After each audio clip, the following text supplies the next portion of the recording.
fuck is their lawyer? I know, right? Like, all that money.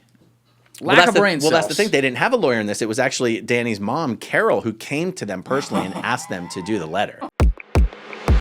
There was a meeting that occurred with Jane Doe 1, Danny Masterson, Alfredi Johnson, who's a public Scientologist, and some people from the Office of Special Affairs. It was almost like a summit. It was supposed to be where Danny was supposed to come in and he was supposed to apologize to Jane Doe 1. And this was being organized because Jane Doe 1 was like, all I want. Like, if he would just apologize.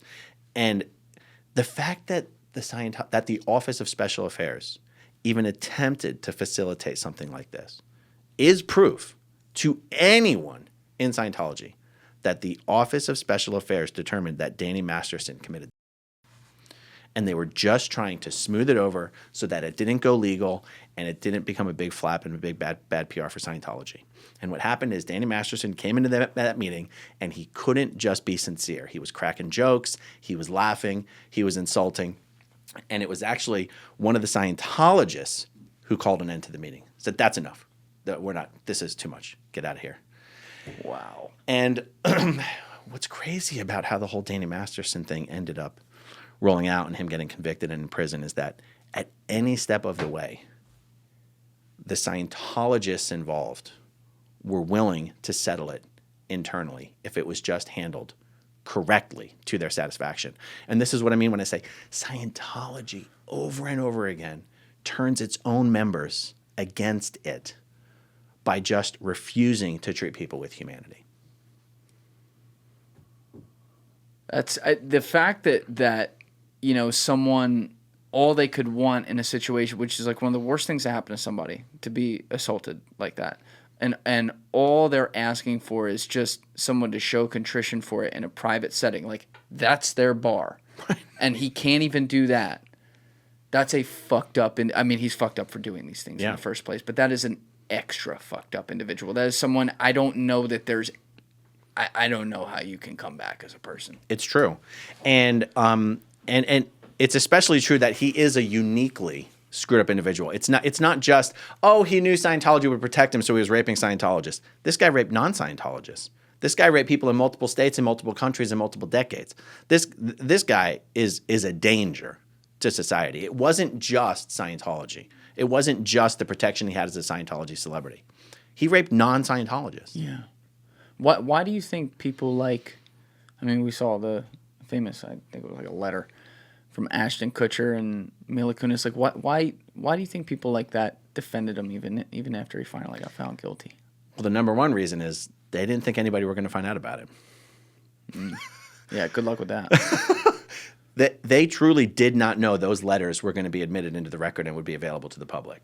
Who the fuck is their lawyer? I know, right? Like, all that money. Lack of brain cells. Well, that's the thing. They didn't have a lawyer in this. It was actually Danny's mom, Carol, who came to them personally and asked them to do the letter. I mean, how pissed is Ashton now? You know? Oh, my God. Wow. But there was also a photo that came out a few weeks ago of Ashton and Mila with one of Danny's brothers. He's the one that looks the least like, I forget all the brothers' names. But Ashton is still close with the family, you know? That's crazy. Yeah. Yeah, that would be a line for me. Like if a friend of mine committed rape, they're not my friend anymore. I know. This is not very hard. And Ashton knew Jane Doe 3. How? It's even worse. It's one thing if it's. I mean, I don't know if you realize this. It's at least 8 victims that have come forward. He was only charged with 3. He was only convicted for 2. Yeah. But there were victims who were allowed to testify at the trial about Danny raping them, even though he wasn't being charged with those rapes. They were called past bad acts witnesses. Was that because of the statute of limitations on their claims? That they weren't charges officially? Yeah. Oh, yeah. Well, the prosecutor, it could have been a number of reasons, but yes, the statute of limitations is one of them. One of the victims was in Canada. The rape occurred in Canada at a wrap party for a film. And she didn't even know who Danny Masterson was or that he was an actor. It was when she sat down and watched the movie Dracula 2000 that she said, that's the guy who raped me. Oh my God. She didn't know he was an actor. She didn't know he was a Scientologist. So like all the conspiracy theories that Scientology has tried to spin, like Leah Remini orchestrated all of these women to make these complaints, or former Scientologists are out to get Danny Masterson. Catherine Jenkins wasn't a Scientologist. She didn't even know who Danny Masterson was. She didn't know what Scientology was. And so the guy is really sick. And that's it. Do I remember this correctly? I don't want to over empathize with someone like that, but he was born into it, right? Yes. So I wonder if part of the power of that also getting the career he ended up having, that kind of like you have this feeling of invulnerability and Man of Steel, I can do whatever I want to whoever I want, however I want, because that's how it's been told I can do it my whole life. Now, you grew up in it, and you're not running around here committing acts like that, but then he gets like a publicly powerful type position too, and it's like you're almost drunk on that, and you feel like, I genuinely wonder if when he did these things, if his brain was even functional enough from a moral standpoint to realize what he was doing, A, and B, that this was like the worst thing you could do. He was drugging the women.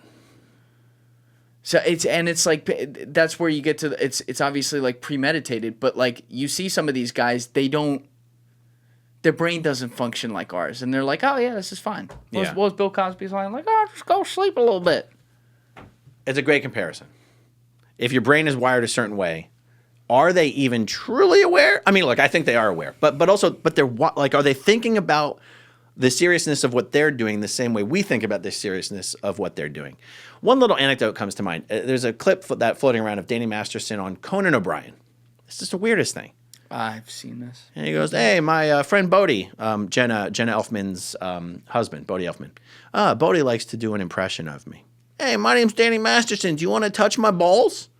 It's like, wait, what made you think that was going to go over well on national TV that your friend impersonating you is asking people to touch your balls? Yeah. Like, he didn't have the self-awareness to go, like, the crowd did not laugh. Yeah. Like, the crowd was like, ha, ha, ha. It was like, so. It's like that nervous, like, did he just say that? And Conan was like, oh, so your friend, like, everyone was like, why did you just do that? There was no reason. That was an unforced error. There was no reason for you to say that. And you go, oh, so, like, I don't know. So what's going on in Danny's head where you're like, people are going to think this is funny? I don't know. Yeah, fucked up guy. And I mentioned it earlier too, but like, thank you for watching the video, guys. If you haven't already subscribed, please smash that subscribe button and check out this clip's full podcast episode by clicking here or in the description below.